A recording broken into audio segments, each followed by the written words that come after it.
you to stop being invisible on LinkedIn so you get more than 500 connections. Now you're visible. Now you're going to show up in more search results, and recruiters and employers are looking for candidates with your skill sets, with your background. So if you've been invisible, recruiters haven't been contacting you, employers haven't been following up with you, good news, it's likely just because you're invisible. You can make yourself visible by going to this webinar.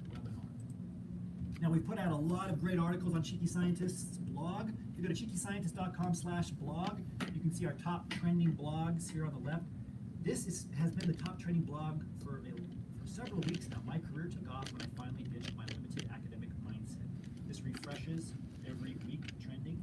You can see some of our other radio shows that are trending here, because after every radio show, we put out a blog article with the highlights of that radio show by video. We put the audio out too, both on SoundCloud and iTunes.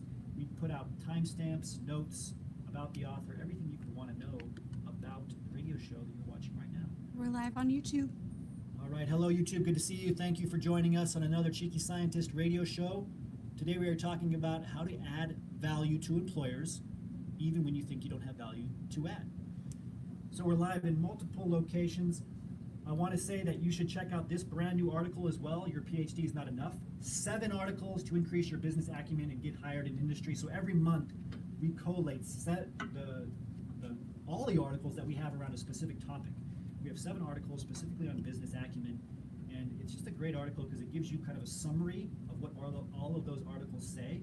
You can see here as I scroll down through it, and then it will link to each and every one of those articles and give you the main concepts of those articles in a little section here. And here's Dr. Cheeks. You click on Dr. Cheeks, you can go to any of the articles. It's an interactive article itself. So definitely check out this article, cheekyscientist.com/blog. This particular one is Your PhD is Not Enough, 7 articles to increase your business acumen and get hired in industry. And if you missed last week's radio show with James Altucher and Philip Kruger, great radio show. Philip is a writer for Nature, had a lot of great insights on how to get hired, what's going on in academia, what the changes are. And James talked a lot about something very, very important to all of you, getting access to a new network, right? Diversifying your network, going from just knowing people in academia to actually having an industry network. If you're watching this, if you're a PhD like I was at the end of my academic career, you probably realize, wow, I don't know anybody in industry. How many industry contacts did you have, Isaiah, in your last year? Goose egg. At 0. Okay, this needs to change if you want a job in industry. This is a great, it was a great radio show. If you missed it, check it out. It's called Choosing Yourself in Your Career. It's on our website. So we're going to move forward now, and we're going to bring on Jeanette McConnell for the Show Me the Data section. I'm going to have her start her video here. I'll say hi to her, and then I will share my screen again. Welcome officially to another Cheeky Scientist radio show. Started a video of myself. That's always fun. All right, so I'm going to stop sharing here, and I'm going to bring Jeanette on. Hi, Jeanette. How are you? Hey, good. How are you? Good to see you. Great bow tie choice. Appreciate the effort. So we have Jeanette on, and today's Show Me the Data section, not a big surprise, is going to focus on adding value. It's going to focus on gratefulness, but not in a fluffy way, in a way that actually is practical for your job search. And we're also going to talk about a big shift that's been happening between satisfaction rates of PhDs in academia versus industry. So for those of you listening by audio, I'm going to read this off. I'm going to read the title of the article. It's simply called Satisfaction in Science, and it's a recent Nature article. And the headline is 79% of respondents in industry said that they are somewhat or extremely satisfied with their work-life balance in their career, compared to only 68% of respondents in academia. So that word "only" that I just used here, we shared this on LinkedIn and Facebook, etc. earlier in the week. And as always, a lot of PhDs, we like to dig in and find the little words and stuff that we want clarification on. And the use of the word "only," 68%, was brought up for discussion, because it's 79%, 68. Like, it might seem like it's similar, not really a big difference, but why is this significant, Jeanette? And then we can go through the actual figure. I mean, it's significant because I think that's a pretty big difference. To think about the fact that nearly 80% of people in industry are really satisfied with their work-life balance. That's pretty impressive. And also what the article goes into is that this is recognizing that there's been a bit of a switch, where it used to be that people were more satisfied in academia than they were in industry. but the trend keeps trending towards the opposite way. And so this gap is sort of getting bigger, right? You're seeing a change there. No, and this is really the first year. In the article, they talk about where satisfaction rates were higher in academia for PhDs than in industry. So it's actually switched, and it is. I mean, this is a pretty big difference. It's more than 10%. So now PhDs are more satisfied in industry. And we can tell you, when Cheeky Scientist even started, 5-6 years ago, we would go to seminars and say, okay, how many of you are satisfied here? You want to be professors? It was 8 out of 10. And now when we ask, it's like 2 out of 10. It's flip-flopped. And we say, how many of you are planning on going into industry? It was like 2 out of 10 before, and now it's 8 out of 10. So there really is a shift going on. And really what the graph associated with this is looking at current salary in academia and industry, and then those satisfaction rates, right? Jeanette, so maybe you can walk us through this figure. It starts with less than 15,000 a year, it goes all the way up to 200,000+ a year. And I think this is just specifically looking at salaries per those respondents who said they're satisfied or not satisfied, right? Yeah, so this is just looking at the salaries of academia versus industry. They didn't break this down based on satisfaction, this graph. It's just comparing the two areas. Right. And so you can see that the bar in the light orange is academia. I don't know why they chose 2 oranges. Yellow, maybe? And the dark orange is industry. Yes. And then the general trend is that as you get towards higher salaries, you're getting more people in industry having those high salaries. Yes. Right. So if you take the two extremes, so like less than $15,000, there were,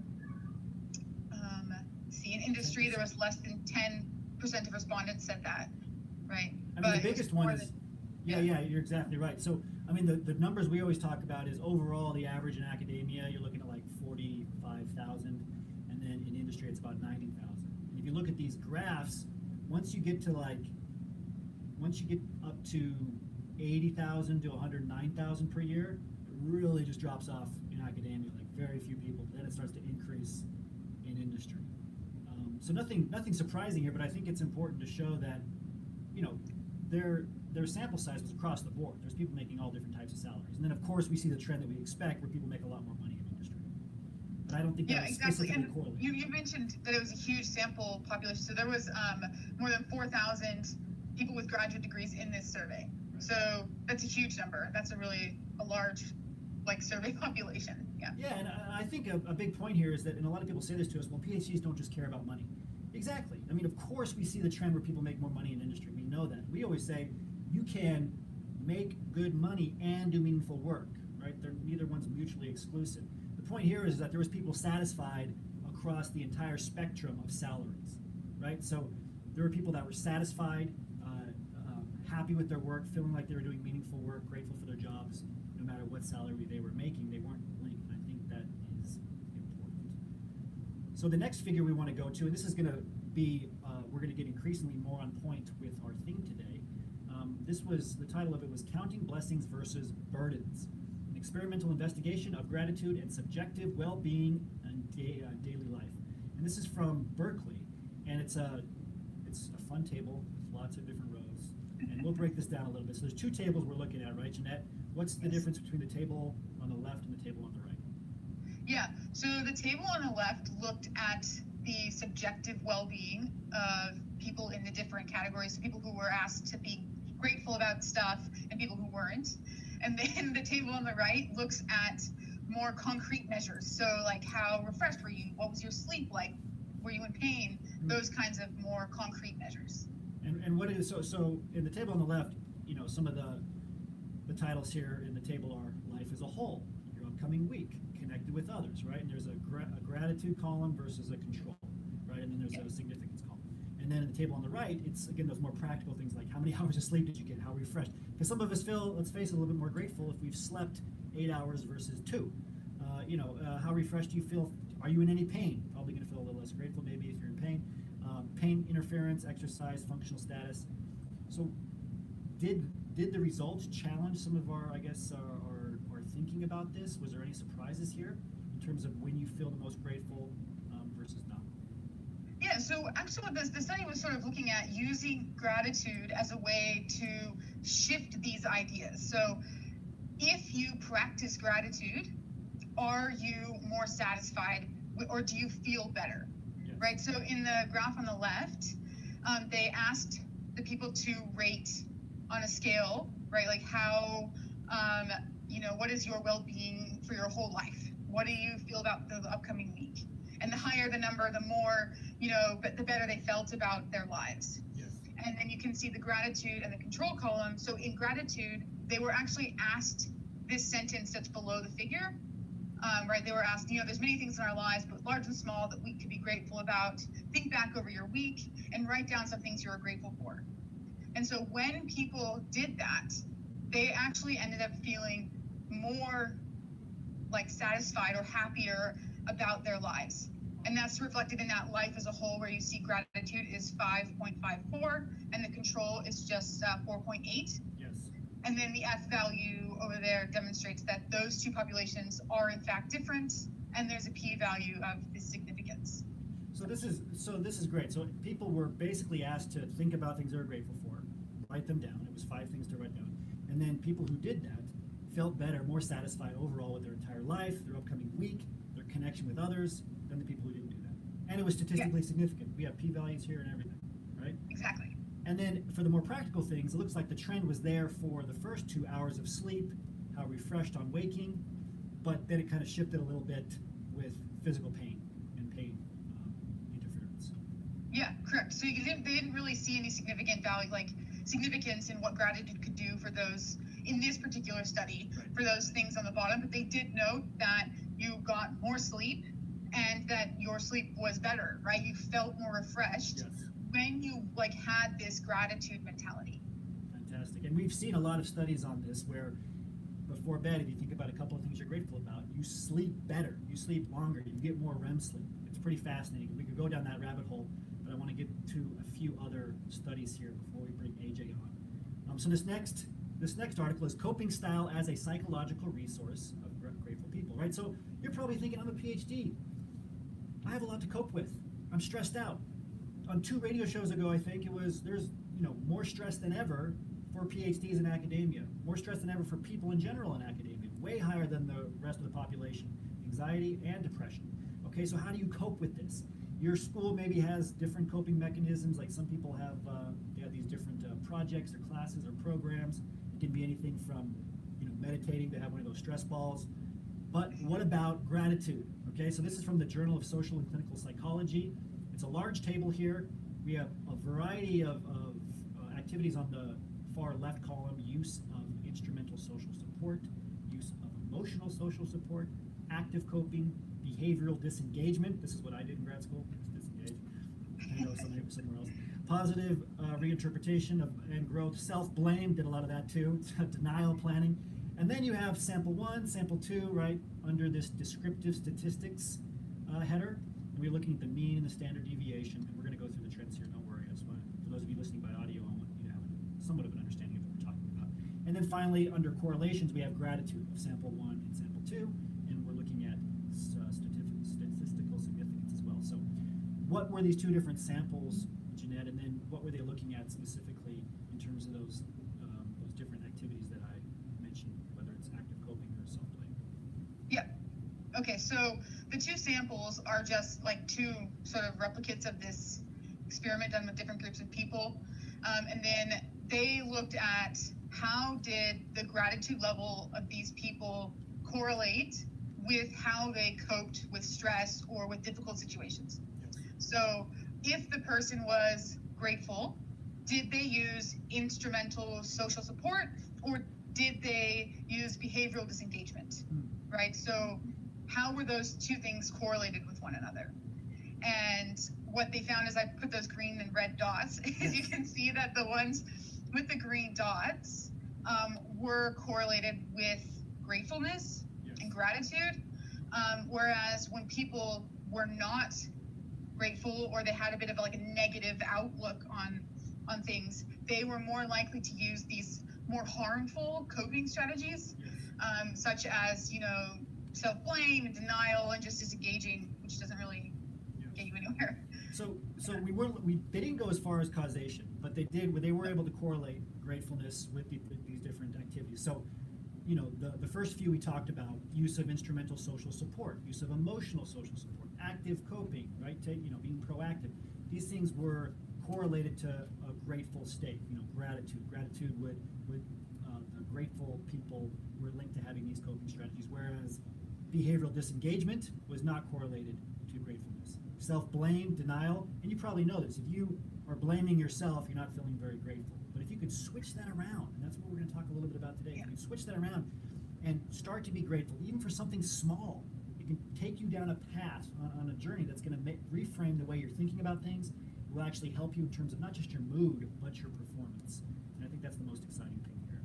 So, Jeanette, I think that's all we have time for before we bring AJ on. Thank you very much for your time. Please thank Jeanette in the chat box here in the members only section for those of you who get to be on our special Zoom chat box. If you're watching us publicly on Facebook or YouTube, please thank Jeanette as well. You can find her on LinkedIn if you want to connect to Jeanette, and you can find all of these articles in our post show notes, which we will post after the show. I want to bring on our first guest, very special guest, AJ Jacobs. He is a New York Times best-selling author whose titles include Drop Dead Healthy, love that title, The Year of Living Biblically, My Life as an Experiment, The Know-It-All, and It's All Relative, as well as his new book, which I'll show here again, Thanks 1,000. Love the book, jumps right off of the bookshelf.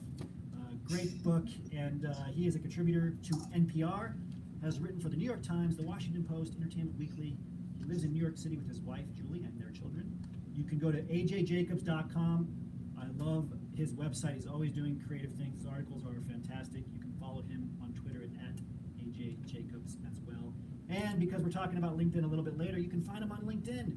So hopefully this isn't the hug of death for you, AJ, but you're going to have a lot of PhDs reaching out and saying hi. I would love it. Great to have you on.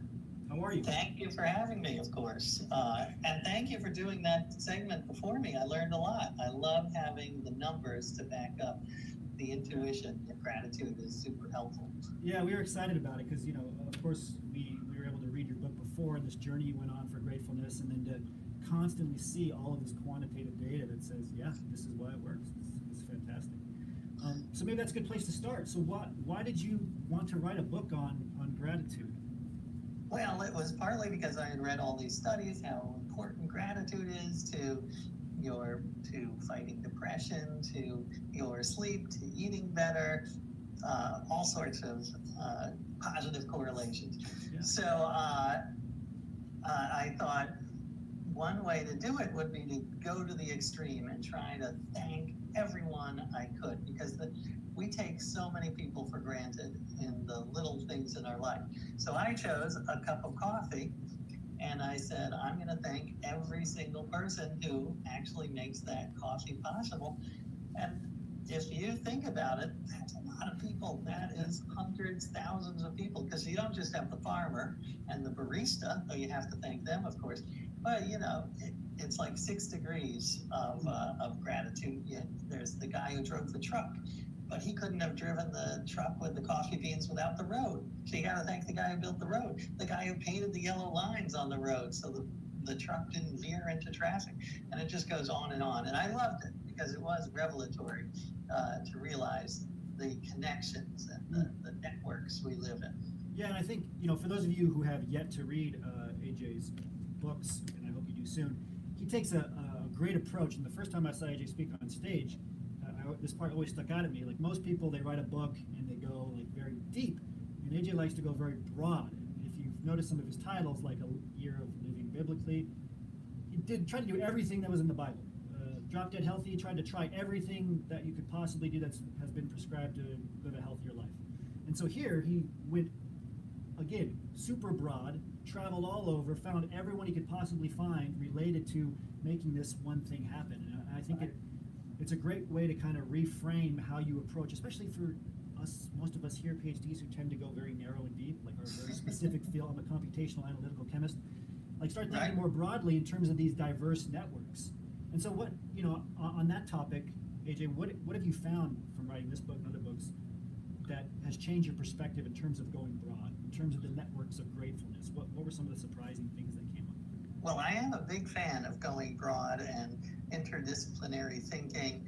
Not that I'm very good at any particular discipline, but I do enjoy, and I think some of the most creative ideas come out of it. And speaking of scientists, Isaac Newton, well-known scientist, his theory of gravity was partly inspired by his work with alchemy, which is a total pseudoscience, and it's crazy. But in alchemy, they talk about magical forces working at a distance. And it opened his mind to, you know what, maybe that's something that could be what happens. And that's how he came up with gravity. So even if the other discipline is kind of hooey, it might open your eyes. Yeah, and let's be clear, a lot of you are probably thinking that almost every discipline but yours is hooey. But maybe give it a chance, right? Like I always say, start simple. Get a magazine subscription to architecture or to art in general, or business investing. It could be anything. It'll just make you make connections in your mind in a new way. Yeah, I love that. And then, I want to be practical as much as I can. Gratitude and connections are super practical. And one study that jumped out at me that you didn't discuss yet, I don't think, is that it was by a Harvard researcher, and that something as simple as writing a thank you note to the person who interviewed you and being really specific with the praise and mentioning what you guys talked about in the interview, that doubled the response. And it's just one study, and I know to be skeptical, but still, it's such I love it because it's such it suggests that this thing that our parents always told us is true, could be scientifically true. It's a simple act of writing a thank you note. And we can 100% back that up. I mean, for those of you listening, you send a thank you note, study after study shows X percentage, and it's a large percentage, 50% above increase in your chances of being hired. Right. And I'm actually doing analog notes nowadays. I am, as part of promoting this book, I agreed to write 1,000 handwritten, personalized thank you notes to readers of my books and articles. And the response has been lovely and overwhelming because it's so unusual. It cuts through the clutter to have an actual physical object. Agreed. And so if you're trying to make that decision, do I just write an email to the people I just met on this site visit? You're there for 8 hours. Write that physical letter, and the results they will pay off. And it doesn't get more practical than that. And I wanted to continue down that line because you must have had to do a lot of networking, a lot of cold calling, a lot of follow-up thank you. So what was it like as you went through this journey to find the person who created the paint on the roads so the person could drive the coffee beans to make your cup of coffee? I'm sure the networks were amazing, but how did you reach out? Was there any surprises did you find a process that worked really well in terms of reaching out to these new people? Did you thank them in a certain way after you met with them? Any sort of tips Sure. there? Well, yeah, I tried to thank 1,000 people either by email or preferably in person or on the phone. And as you can imagine, sometimes it's awkward and people are like, what is this? Is this a pyramid scheme? What are you selling me? But the majority, if you go in open-hearted and, with actual genuine gratitude or genuine curiosity. I find curiosity is one of the most powerful networking tools. Like if you are really interested in what they have to say, and then it worked, and I got so many people who were grateful for my thanks. So I think I am an introvert by nature, but I have forced myself to act as if I'm like an actor in my own life, acting as if I'm an extrovert, and it works, I think. And you just gotta realize that rejection, is just such a big part of it. And I never went to grad school, but when I was applying for my first jobs, the rejection rate was just astounding, and it was hard to go on, but I was able to adopt some delusional optimism and convince myself, you know what, I have something to offer these people. I don't know if I did, But if you frame it that way, then that will give you a little motivation. Actually, that's what I was thinking when you were talking about reframing. I love that idea, because when I was researching this book, I thought a lot about reframing. And one very powerful reframe for the business world is to reframe your job as being part of a greater whole that will help the world. So there's a famous story of JFK, John F. Kennedy, when he went to go visit NASA. And this is not apocryphal, it apparently happened. He saw a janitor and asked the janitor, "What do you do?" And the janitor said, "Mr. President, I am helping put a man on the moon." And I love that. And to me, that's extreme. That is helpful when you're looking for a job, or even before you get a job, because if you can frame it as the work I'm doing, the science I'm doing is very important, and it's going to help humanity. So I am going to keep working until I get a position. To me, that's so motivating. I love that. You know, and again, you're just reframing the reason why you're doing something. And we talked a little bit about this yesterday. If you're just thinking about, I need to get this job to pay bills, might be true, but you're going to burn out a little bit faster than, and you know, that rejection might hit a little bit harder than if you're like, I'm going through this and facing rejection and putting myself out there in these maybe uncomfortable for a little bit networking and, you know, scenarios, so I can get my science or my engineering to help the world. Exactly. And I think that's fascinating. And I do that with exercise. I mean, I hate exercising, but the way I reframe it is, you know, I want to be around for my kids' weddings or whatever they decide. Maybe they reject marriage, that's fine. But I want to be around a little longer for them. So exercising for them, to me, is more motivating than exercise. You know, I don't care if I have abs, which I'm never going to get, but I do want to live a little longer. So Yeah. to me, again, very powerful. I only want to use a cane, not one of those walkers with It's it's an ambition. I like think That's it's possible. fantastic. And again, I think what AJ's saying here is amazing. We just talked yesterday about how there was a study on this. It came out saying that there's 4 key reasons for networking. One of them was career advancement. And it was actually the least motivating of all of them in terms of getting people to network more. What was the most motivating was knowledge, curiosity. That's why informational interviews, just talking to somebody who has a job that you have and asking questions and being really interested, that will get people to talk to you, increase your network, and it doesn't make you feel like you're trying to do something transactionally, because For sure. you're just doing knowledge for knowledge's sake, right? Right. And I was just, I've become friendly with Tim Ferriss over the years, who wrote self-help books like The 4-Hour Workweek. And I was on a show just yesterday, actually, but I asked him how he became so successful, because his first book was a bestseller out of the gate, which is crazy unusual. And he said his secret was he would go to conferences and approach people he would approach people he admired with genuine curiosity and ask them interesting questions about their job and life. And then he said, eventually they got bored of talking to them about themselves, and they would ask him what he was up to, and he would tell them and get them interested. And I thought, wow, that is smart. Fascinating. Yeah. So for all of you listening, there's always that time, and we say it a lot when they say, well, enough about me, right? Because they feel guilty, they've been talking the whole time. What about you? You hope that happens. Doesn't always happen. Yeah, some people don't. Well, thank you, AJ. This was fantastic. I really appreciate your time. Thank you for talking to us here. I'm grateful for your new book. And I'm grateful to be on your excellent show, so thank you.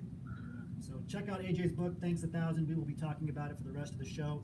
Please go to ajjacobs.com as well. Connect with him on LinkedIn, and you can follow him on Twitter too. Thank you, AJ. Thank you. Appreciate it. Thank you all. Please thank AJ in the chat box here if you're one of our special members that gets to be here with us in Zoom. If you're seeing us publicly on Facebook or YouTube, make sure you check out AJ Jacobs' new book. He has a lot of books. Once you read one of them, you'll want to read all of them. They're just fascinating. Again, just the idea of going very broad on a topic versus very narrow, especially for us PhDs. It's a new concept. It can really help you start connecting things in new ways. And I love that conversation because it shows that a lot of the things that we've been working with you on to get a job is applicable everywhere. It is human nature, again, to be curious and to respond to curiosity in kind by, asking about you. So if you're thinking that you have to talk a lot, puff yourself up, posture, act like you know everything, you're doing yourself a disadvantage. Be curious, be thankful, be grateful, follow up. All of these core principles will help you get into the job that's right for you. So really, really grateful to have AJ Jacobs on. I think we're going to try to bring on, let's bring on our team first. We didn't get a chance to do that at the beginning, and then we're going to set up our next guest, who is Donna Serdula. She is a LinkedIn specialist. She'll be coming on soon. We have a few other things we're likely going to do in between. I want to say hi to Mary, our lead producer for the radio show, who made this possible. Hi, Mary. How are you? Hello, Isaiah. I'm great. How are you? Good. What'd you think of what AJ said? Awesome. He's so great. I am grateful to have this role because I got to talk to him on Soundcheck. So much to learn from him. So much nice. Yeah, great guy. Yeah. Lots of fun too.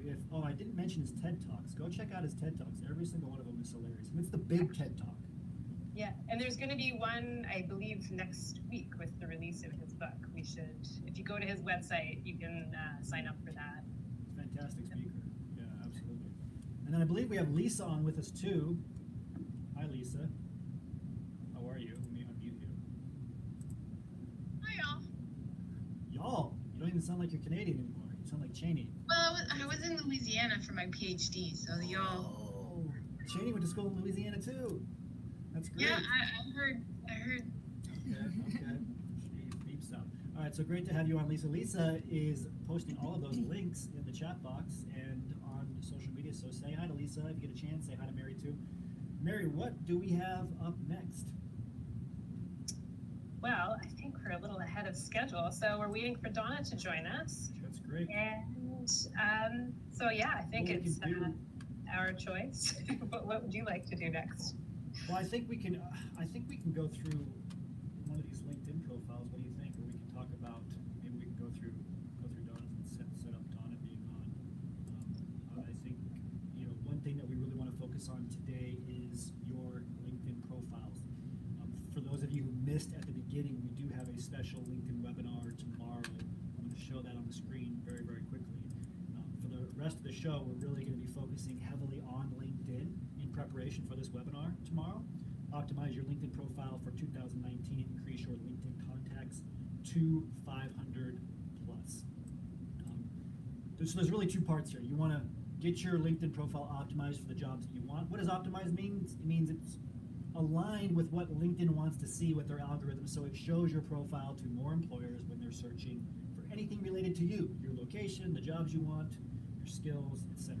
And then it means leveraging your profile to reach out to other people, leveraging what you know about LinkedIn, LinkedIn's algorithm, staying on the cutting edge of LinkedIn so that you can network more effectively. And that's what we're going to be covering tomorrow in detail on a special webinar that you have to sign up for. It's not going to be streaming anywhere. You got to join us in Zoom. So if you sign up here, you can get on that webinar. So I do think, these LinkedIn pages are public. I think we can go through one of these LinkedIn pages now, maybe even both. And if you have never been through a LinkedIn review with us, this is something that we do constantly with our Cheeky Scientist associates. So if you've been struggling, if you don't know where to start in your job search, if you feel like you're alone, go to phdsgethired.com. You can get all of our information and resources about the association, and you can get into a program where you're not going to be paying hundreds of dollars for a LinkedIn review or a resume review. You're going to get as many LinkedIn reviews and help with your networking scripts on LinkedIn as possible. So the first one up here is Bishareen Nath. I should mention we have a third. Someone in the chat box, Serene, is asking for hers to be reviewed. So if you have time. Let's see here, Serene. I'm going to open yours too. I think we do. This will be good. So I'm going to show these LinkedIn profiles. You should be able to see my screen here. Let me make sure that one doesn't change. Did it go away? I see part of your screen. Okay, I see it. Let me share it one more time here. So if we get time, we will go through yours, Serene, absolutely. We have some of our associates who got their profiles in here earlier too. All our associates. So Satarupa Baduri, this is her LinkedIn profile. I see a lot of great stuff already. With the, Oh, yeah. With the banner, the headshot, the headline. What's your first impression? Really professional, really clean, a lot of effort and attention to detail paid, and it just, yeah, it looks very professional. Yeah, and I like, again, using the headline. Remember, the headline can be anything you want. You can add text there, certainly a picture, maybe symbolic of what you like to do, something that captures the reader's attention or makes you stand out more than just LinkedIn's kind of stock photo. Also, a professional headshot, good lighting on your face. Make sure you can see your eyes, even if you wear glasses, which was done very well here. The headline, go ahead. Yeah, I was going to say the headline is great. If she's looking for a research scientist position, we know that from when she asked to have her profile reviewed. Yes. So that's clear. The types of fields she's interested in and an expert in are shown. I was just going to say that I think I'd like to see transferable skills, because we know that that's something that recruiters and sort of people with a different background are going to be looking at, so they can relate to her better. I would suggest that she add that. Agreed. So again, with the things that are done well, I'd also say, saying you're a fiction fan. Something that just sticks out that's not STEM related. You like fiction books, that's great. It's good because most PhDs are thought to be very logical, nonfiction only. So I think it shows well-roundedness. Also make sure that not only the job titles are in there, one or two of the top job titles you want, but also your location. Yes. Again, I keep saying this because it's so crucial. If you've ever seen LinkedIn Talent or Recruiter, one of the first fields they type in is the location. Every employer, every recruiter is going to type in the location first with the job title, every single one. And if you have no location information, right, it's going to work to your disadvantage. Now, you have this location in gray, which is usually where you're at currently. You want to put the locations you're most willing to go. Just choose your top 1 or 2 dream locations for jobs. You have to put it there. It's actually going to work against you if you don't put any location. If you're willing to relocate, just put willing to relocate, those magical words. With it, you definitely have some space here in your headline to add at least one location. Transferable skills too, right? We always put those technical skills in there, but what's the one thing you really got to be able to do as a research scientist? There is some project management that's required. There certainly is, project management is a big one. There certainly is other types of transferable skills that might need to be in there, and they can even be fairly general leadership skills, right? It'd be very refreshing to see that on a PhD's profile as an employer. Yep, collaboration, all these go against these stereotypes. I think, but just to say though, the top of the summary, I do see the transferable skills that we were just talking about, so they are there. So good job, Sadarupa, for getting those in there. Yeah, that's great. And I love, again, we talk a lot about how to structure your sentences in your summary, or which can be very similar to the bullet points in your resume, starting with the transferable skill. Again, don't bury the lead. They want to see the transferable skills. They know as a PhD you have the technical skills that you need, or you can learn them quickly. What they don't know is if you can function well with a team, right? So putting in transferable skills is important. Written, oral communication. Make sure that the transferable skills that are relevant to the job you want. Try to make them as specific as possible. Don't do what everybody does, and for some reason it's trending that the word enthusiastic is like this magic word that's going to help all of us get hired. Don't use enthusiastic. I wouldn't use these general terms. Instead, get very specific. Now, it can be a simple word. Just make sure it's specific. Like time management is a simple transferable skill, right? But it's specific. That's okay. Enthusiastic is a little bit too general, probably not needed. Also try to use words that they're not seeing over and over again on other people's profiles. And again, we're just trying to take this from a 9.9 out of 10 up to like a 12 out of 10. Overall, it's great though. I love that you have your Scientist Association badge. Your experience, I think, is organized fairly well. I would maybe tease some of this out a bit. Mary, what do you think? Yeah, I was just going to say, I like the job title. It doesn't say grad student, it doesn't say postdoc, it says scientific researcher, and that's exactly what she's looking for, so that's great. Yeah, absolutely. And we've been talking a lot about this too. If somebody's skimming your profile, what are they most likely to see in this section, right? That's relevant to you. Everybody has the experience section, so don't count that. They're most likely to see, okay, what university, you can't really change that in LinkedIn, then they're going to see this title here. the title does not have to be, the title does not have to be your academic job title that is not going to show up in the search results on LinkedIn Recruiter or LinkedIn Talent. It could be a key technical skill or a key transferable skill. You know, I would do the same thing here for the University of Calcutta. One, I would use this information to add, you know, even if you just add some transferable skills you gained down here. Don't add something and then not add anything that you achieved or any results. Yeah, Put that you there. need more than job title. Exactly. Yeah. And you don't have to put MS in biochemistry. That can be down here in a bullet point. Instead, you can put, you know, what's one of the key skills you learned at the University of Calcutta? A key skill that's relevant, again, to the jobs you want. You always want to make it future-facing. Don't just talk about what you've done. Talk about what you've done that's relevant to where you're going. Future-facing, not past-facing. And all have more results. Like, I don't see any numbers here until I get to the very bottom of today. Like, I want to see some numbers and results in these first few bullet points or dashed points. Education, same thing, you know, just try to make all of this like a work of art, take it very seriously, like somebody's could dig into any section and you want them to see like this person is very professional, understands how to format, very organized for every single section. Try to take it to the next level, even if you just have to do one section at a time, one section a day. You can certainly get that done in 5 minutes per section.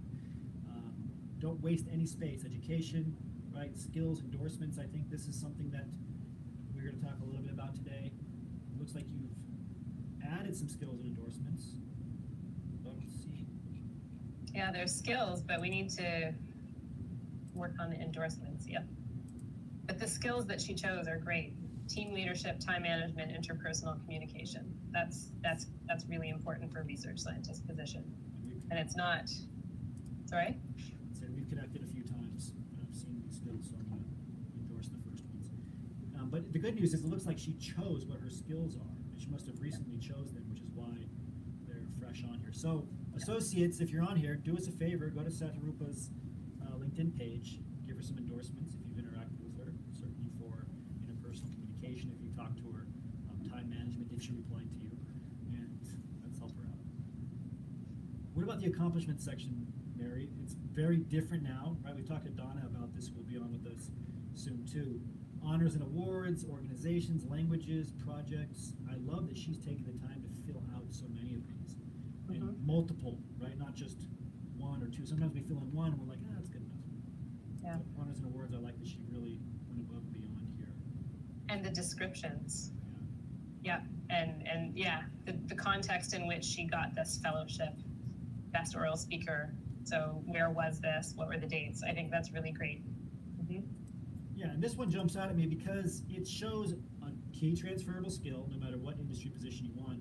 And it's not just specific for STEM. Now, of course, if you read the details, it had to do with a STEM presentation, but show things that you've accomplished that aren't just related to what you've done in academia. Show things that you've accomplished that aren't just related to STEM or science or engineering, right? Your background. Talk about things, even if you have to go back into your past that you've done, that shows that you're well-rounded, that you've worked with larger companies, etc. Interests. Interests are important too. A lot of people don't choose different interests, and the interest you chose, believe it or not, should go in line. Should fall in line with the narrative you're trying to tell. If you're trying to get into a pharmaceutical job, yes, have Pfizer, other pharmaceutical companies, right? If you're trying to get a big name company, have other big name companies. Have people that those people would respect, right? And also have people that, hey, recruiters, hiring managers would respect. There's a lot of recruiting groups. There's recruiting big media. We recently got a publication published in recruiter.com. Huge site. Why not follow recruiter.com in your interests, right? Who's your audience here? Who's one of the first people that's going to see your LinkedIn profile? Any final thoughts to add here, Mary? I was just going to say the groups that you follow at the bottom, that's super helpful for networking. I mean, that's how you can connect with people. If you have something in common with them, you add that in your connection script. Say, hey, I see that you're also in this group. What did you think about this article? I mean, that's something that you should definitely spend some time working on. Agreed. Yeah. So I mean, right here, right? If I'm reading Satarupa's profile, I see Bill Gates. I'm going to go find a recent article published by Bill Gates online somewhere, or I'm going to find a book and read it and then bring up something related to this, to Satarupa's interest in this case. AJ just talked about this. He said, look, you want to find things that they're interested in, send follow-up notes, dig in a little bit. It takes a little bit of work, but find things to be curious about that they are interested in, things that are going to get them talking and not just have you talk, right? So that they reach that magic moment of saying, well, enough about me, what about you? So I think this was a great overview. Thank you very much, Satarupa, for allowing us to look at your profile. We got everybody here primed for our next guest, who is Donna Sardula, who is the world's #1 LinkedIn makeover specialist. We're going to bring her on very soon. I'm going to do an introduction of her. I'm going to change my screen to show her bio, and then we're going to bring Donna Sardula on live. Please thank Mary. We're going to have Mary come back very shortly.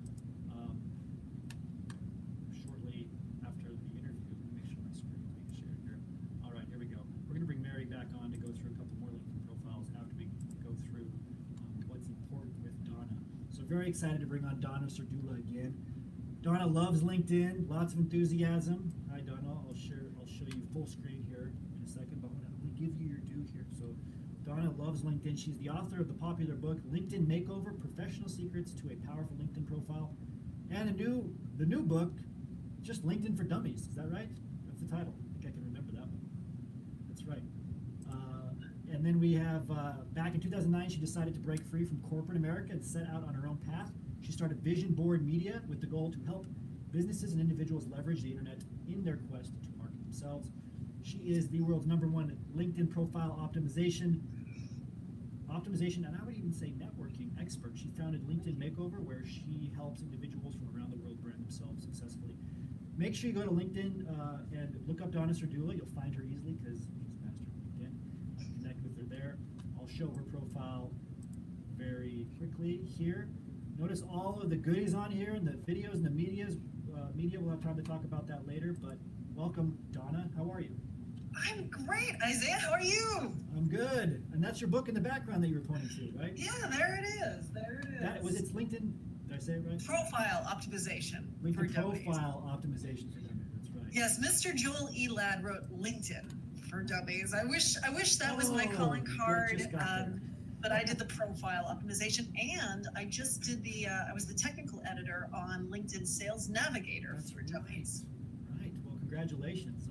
It's good. It's great to see your network expand broadly, like we talked with AJ about, and we are grateful to have you here with us.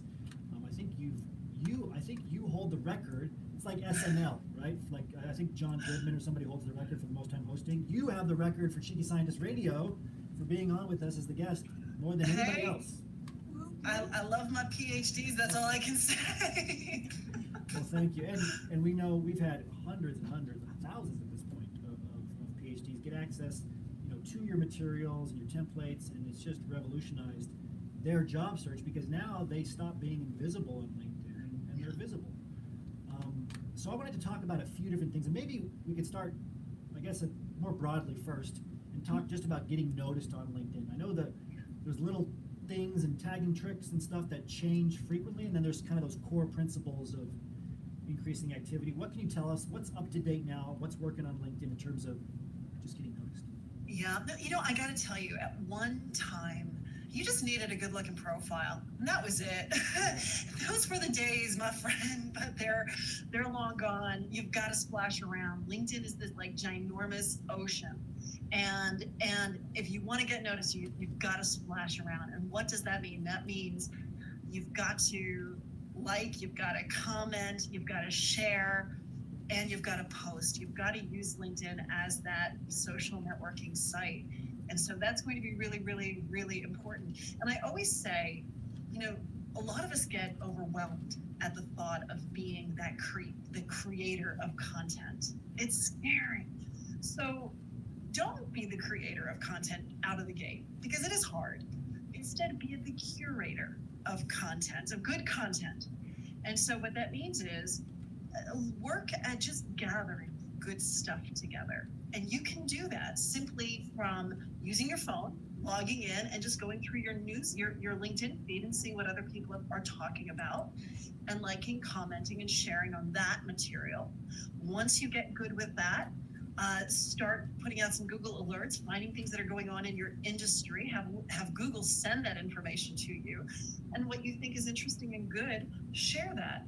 And you don't have to be the creator of the content, you just need to be that curator, and people will still see that you're the one that came up with it, and there's some credibility to that. Yeah, and I think, especially as PhDs, we overthink it a bit. We're like, I have to write a peer-reviewed journal article on LinkedIn to be taken seriously, and we make it too big. I do this all the time.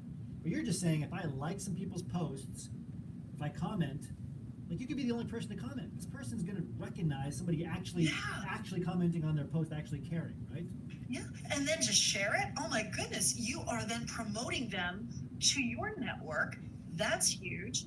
And then if you want to take that extra little bit of step, just find some interesting links to articles and post that with maybe a little blurb that says why you found it interesting. You know, maybe find a really interesting quote and use that quote as the context. Simple things like that are great. And then here's the biggie now. All right, guys, pen and paper. I'm going to come up with some gold right now. So you start doing this little by little. You're going to start seeing that people are reacting. People start to interact. Now, what most people do is they just accept it as awesome and they don't do anything. But you guys are going to do something different. You are going to have maybe it's a notebook, maybe it's analog like this, or maybe it's digital. Maybe it's like an Evernote journal. And everyone who starts to comment on your posts, people who start to share, you grab their name and you put it into a list. Then once you do start to create some interesting content, or when you really want to get something going, you now have a list of people that you can tag into your posts. These are people who have already shown interest in you in the past. And by tagging them, do we know what tagging is? I hope Maybe we you do. should break it down. I think we know every social media is a little bit different. So but LinkedIn's fairly recent, right? So yeah, This is how do we pretty tag? reasonable. So if you want to tag, so when you go into LinkedIn and you create a post, you hit the plus sign when you're on your phone, or you just go to the very top and say, what's on your mind. You click up in there, that top area within LinkedIn on the desktop. When you start to type, you can hit the @ symbol, and then you start to type in the person's name. And as you start to type in a person's name, LinkedIn is going to try to figure out, who do you meet? Who is this person? They're going to give you a list of all the people within your network who match that name. You click that person's name that you met, maybe Isaiah, maybe me. And by doing that, what you're doing is you're creating a dynamic link. You're notifying that person, hey, I've just mentioned you in a post, you should come over and check it out. And that drives traffic. Yeah. So it's a really great way to get noticed, to splash around in a very strategic fashion. Yeah, and I think what a lot of PhDs have a hard time with, and I had a hard time with this too, is like, okay, I'm going to like somebody's LinkedIn profile comment. How's that going to get me hired? But what I want you to know is we have seen people get hired this way, where you track it all the way back, and it started with just pinging them, which means just liking just a certain touch point, commenting on one post. That started a conversation. There was some follow-up, and it led to a referral or a job, right? It all starts somewhere, and it's so easy. How many people's posts could you like in 5 minutes a day, or comment on in 5 minutes a day? Probably doesn't. And if you think about it that way, it is kind of weird to just go up to a person and say, hey, want to be my friend? Hey, give me a job. We know that doesn't work, Right. but there's a buildup. And what we're talking about, this is that little drip feed market relationship. It's these little tiny things that really they add up into something huge. Yeah, and believe it or not, if you haven't realized this, that you are marketing yourself in a job search. So you have to go out there and think about things and like, okay, how many people can I add value to today, right? We're talking about adding value to people, potential employers, employees that you could have informational interviews with. This is such a simple way. Can you like their post? Once you get comfortable liking, can you comment on their post? Could you then move that to an actual conversation? Because like Donna said, you're keeping track of who you're talking to. We call that in your job search strategy spreadsheet. We need a shorter name still. but you put the list there and then you follow up with everybody afterwards. This is where it all starts. So, Dawn, I want to move on to another topic that we're seeing that's kind of topical, which is the asterisk next to different job posts, meaning that it's only on LinkedIn. So what is this about, and why does it matter to job seekers? Well, it's good to know that person, that business, they're not going all over the internet collecting resumes. They're saying, hey, we're invested in LinkedIn, and we're going to collect the resumes. We're going to find candidates here. And that means a smaller pool, or it should mean a smaller pool. And if it's a smaller pool, they're looking for someone more qualified. They're looking for more qualified candidates. So they're not drowning in that sea of resumes. And let's go back to what we were just talking about. This is another way of standing out. It's another way of saying, hey, these businesses don't want to spend their days just searching for someone. They make it easier for them to see you, for them to notice you. And simply sometimes by just noticing, that's enough to differentiate you from that slew of other candidates. Yeah, and if you zoom out a bit more, what does this mean for LinkedIn? Obviously, part of their strategy is to get employers to work exclusively with them, right? Which means it's going to be even more important to get on LinkedIn and to do all of the things we're talking about, build up activity, because it's not going anywhere. We always talk about how Microsoft owns LinkedIn, and there is a large push to integrate LinkedIn more with companies around the world. This is part of that push. Yeah, and I mean, think about it this way. Like, you go to Monster, you go to Career Builder, you go to these other platforms, all it is a resume of that candidate. But when you're on LinkedIn, it's more than just that resume. It's that profile, it's their network, it's recommendations, it's the groups they belong to, it's their postings, their interests. You get such a clearer vision of that person than you do on any of those other job seeking sites. I think in probably 5 to 10 years max, resumes are going to be gone, because even if you go to another job site, Nature Jobs or Indeed, whatever, what's on the top of everybody's resume now, the top right, is a LinkedIn profile, especially for like PhD level jobs. And moving forward, it's going to be, instead of upload your resume, it's going to be put in your LinkedIn URL, especially with Microsoft at the helm.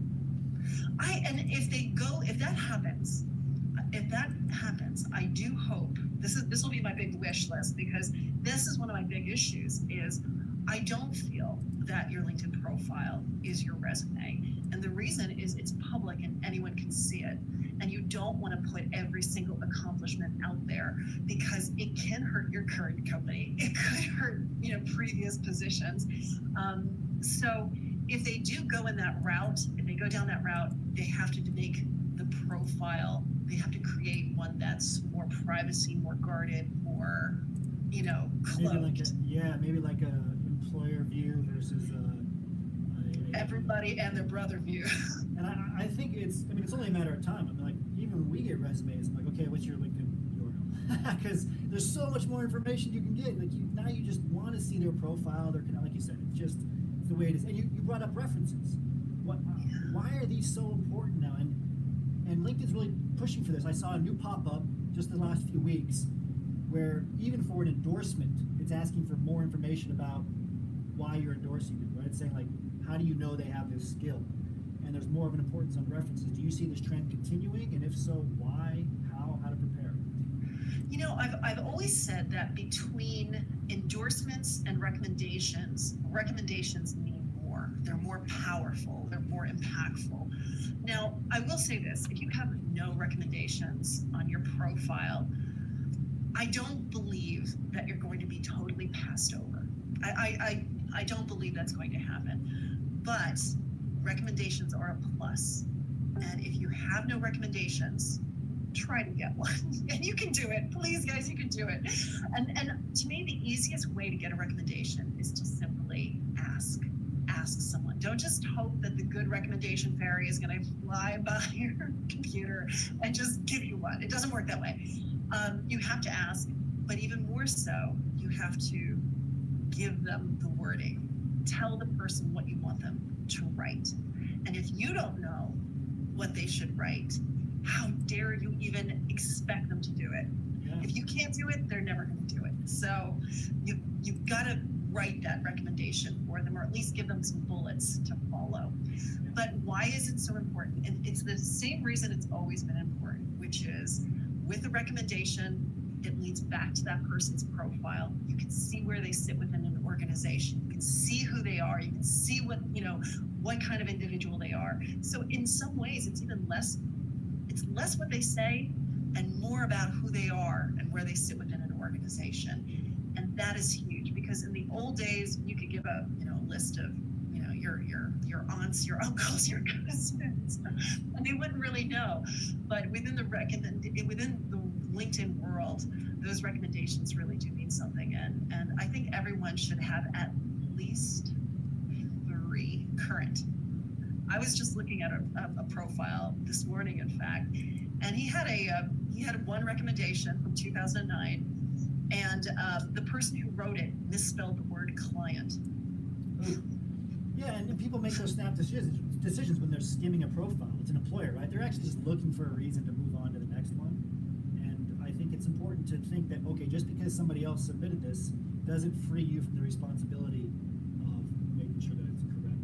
And I really like what you said about write your own recommendation. Make it easy for somebody. You can phrase the ask appropriately, where you're not telling them to post it, but just say, here's a template you can use to edit.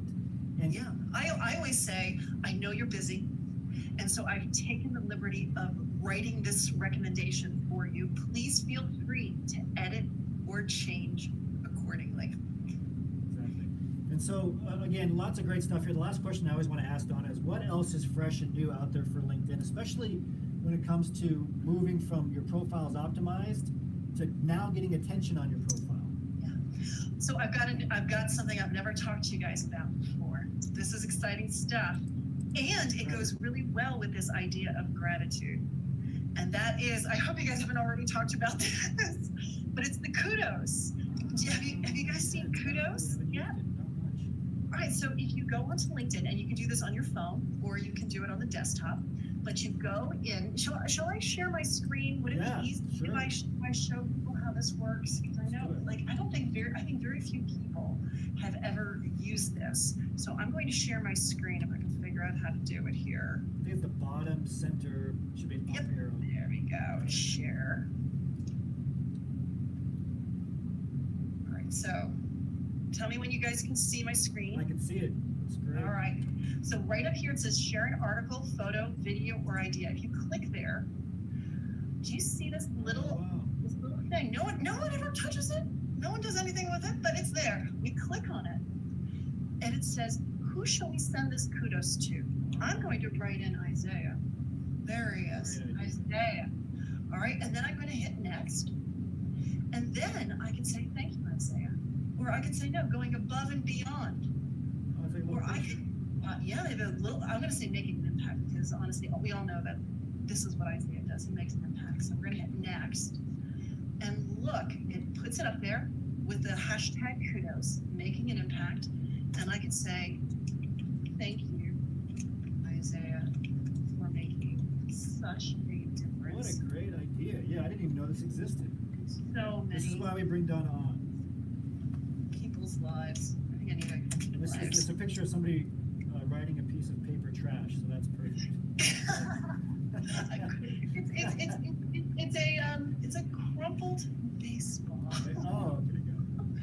And now here's the thing: we can also put in a few more. And I don't know if you guys have talked about this or not, but I find that if you use those hashtags that LinkedIn recommends, it's a good thing. It's always a good thing. When they recommend it, go with it. Even if it's a little off, you're going to find that they use their own little hocus pocus to get more visibility to the post. And so I'm going to hit post now, and it's going to go out there. Isaiah, you will get a notification. Other people are going to see it. And so how about if you guys do this? Let's do this. Let's see if we can get some energy here. Go to my profile. Yeah, we can put Once that you link go in to the my chat. profile, what I want you guys to do is then go down to my recent activities, see that post, and I want everyone who's watching this to like that post. And let's see if we can get this to go crazy. That's great. Yeah, we didn't even know that existed. What a great insight. Please thank Donna for that insight. That's fantastic. We definitely have not covered that here.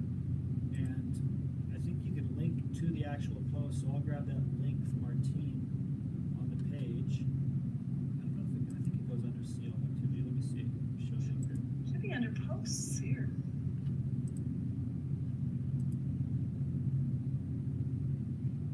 Why it's important. Somewhere. Did you see it? Top. At the top, go back. Oh, back to posts. Top posts. There we go. Sometimes it takes a little bit to, do we find, there it is? There it is. Got 5 likes already. That's pretty good. Here, I'll put it in the chat box and then it'll maybe Share it, like it, comment on it, guys. Let's get this post all over the And you can place. just say, yeah, Isaiah was slightly impactful. It was really Donna doing it. But this is great, Donna. Thank you so much. What a great insight. I think, Mary, did you say there was a question in the chat box that we could close with? You caught me going to like that post. Yes, we have a couple of questions from the chat box. They're actually going back to the recommendations. Some of the people were asking how recent the recommendations should be. Can they be from former employers? I guess what they're getting at is who can you ask and when? I know you said they should be posted recently, but what does that mean? Can you just give us a little bit of... Think of it as like a rolling 3. So have 3 within the last 2 years, year and a half, 2 years. And then if you have other ones from the far past, if they're still, if they're still relatively, there's some credence to them, there's credibility to them, they're not too far out in terms of what you're doing, you can keep them in there. But there's also nothing wrong with getting rid of some of those older ones that have nothing to do with what you're doing today. But absolutely, I mean, I think it's always a good idea when you're looking at a person's trajectory and you can see the different roles that they were in and they had nice testimonials throughout. That's a beautiful thing. Great. Yeah, thank you. I think that's important too. Right? You want to make them relevant to the jobs you want, as current as possible. I mean, think about it as when you're going to search for the best reference possible on PubMed for a journal article you're writing. Same thing. What are you looking for? You're looking for current, but also relevant and makes sense for that particular profile. So relevant both to the job you want and to your profile. So, Donna, fantastic. I'm going to use that kudos thing a lot now. Really, really appreciate you sharing all of the information. Thanks for being on with us again. Appreciate it. Thank you, guys. Bye-bye. Bye-bye. Please thank Donna in the chat box. If you are watching Donna on one of our public pages right now, live streaming, make sure you go to her LinkedIn profile. Obviously, the best place to find Donna. Go to linkedin.com. It's /IN, which they all have, then /2Donna. You can, of course, just search Donna Sabula. You'll see her when you do that search. She'll come right up to the top. The company is LinkedIn Makeover, and we'll put that link in the chat box, linkedinmakeover.com. Check out her book, LinkedIn Optimization for Dummies. So yeah, it's linkedin-makeover.com, linkedin-makeover.com, and then LinkedIn Optimization for Dummies. That will take you to it. The full name is LinkedIn Profile Optimization. So we'll put that link in the chat box too. I'll show you on the screen here, just so you know what I'm talking about. I want you to see the book cover up close because this is a great book. Again, LinkedIn Profile Optimization right here. Check that out. Fantastic book. Really grateful to have her on. And that will take us to the end of the public portion of our radio show. We're going to move to our members only section. If you want to get access to the members only section of our radio show, it's our premium section just for Cheeky Scientist Associates. Go to phdsgethired.com. You can learn how to become a member there.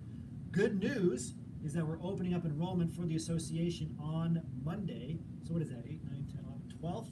November 12th, Monday, 8 a.m. The association opens. Get you access to the world's most proven and complete blueprint for getting a job in industry, specifically for PhDs, only for PhDs, and created by PhDs. It also gives you access to the world's largest private exclusive network. It's a job referral network just for PhDs. So if you know exactly 0 people in industry, like I did when I was in grad school and at the end of my academic career, this is the program for you. We have gotten more PhDs hired than any other program, any other platform out there. It's what we do. We get you hired into an industry job. You are in demand in industry. Don't give up on yourself. Remember your value as a PhD and start thinking and acting like a successful industry industry professional. All right, we are done on Facebook. I want to say thank you to YouTube for joining us. Great to see you on. If you're interested in becoming a member and getting access to the members only section here, as well as all of our job search materials, just go to phdsgethired.com. As always, remember your value as a PhD and start thinking and acting like a successful